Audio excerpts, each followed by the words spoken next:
ఈరోజు వైఎస్ఆర్ కాంగ్రెస్ పార్టీ నుంచి తెలుగుదేశం పార్టీలోకి గిరిజన కుటుంబాలు సుమారు 70 కుటుంబాలు తిరిగి సొంత కోటికి చేరుకోవడం జరిగింది.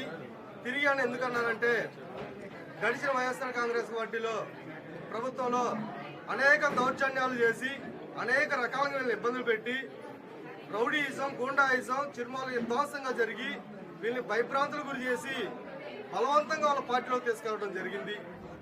ఎంతగానో వాళ్ళకు కృషించి ఎన్నో ఇబ్బందులు పడి ఈరోజు పుల్లారావు గారు చేస్తున్న సంక్షేమ కార్యక్రమాల్లో వారు కూడా భాగస్వాములు కావాలని తిరిగి కూటమి ప్రభుత్వంలోకి రావాలని సొంత గుట్లోనే వాళ్ళు సంతోషంగా ఉండాలని కోరుకొని స్వచ్ఛందంగా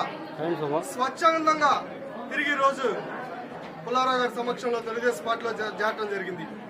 వీరిని ఆ పార్టీలో తీసుకెళ్లిన తర్వాత ఇంటి పట్టా ఇప్పిస్తామని చెప్పేసి ఒక్కొక్కరి దగ్గర రౌడీయిజం గోండాయిజం చేసి 20,000 రూపాయలు వసూలు చేసిన ఘనత నాటి మంత్రి విడుదల రజనీ అని చెప్పేసి కూడాను ఈ సందర్భంగానే తెలియజేస్తా ఉన్నా.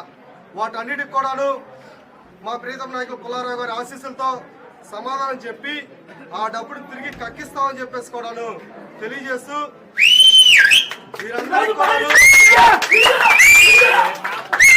కూడాను కూటమి ప్రభుత్వంలో సరైన గుర్తింపు ఇచ్చి ఇళ్ల పట్టాలు వాళ్ళు ఎప్పుడైతే డబ్బులు తీసుకుని ఇళ్ల పట్టాలు ఇవ్వలేదో తిరిగి ఎమ్మెల్యే గారు సువర్ణ హస్తాలతో పట్టాలు ఇప్పించే కార్యక్రమం జయప్రదంగా అత్యంత త్వరలోనే చేస్తామని చెప్పేసి కూడాను ఈ సందర్భంగా ఎమ్మెల్యే గారి తరఫున వాళ్ళకి మాట్లాడడం జరుగుతూ ఉంది.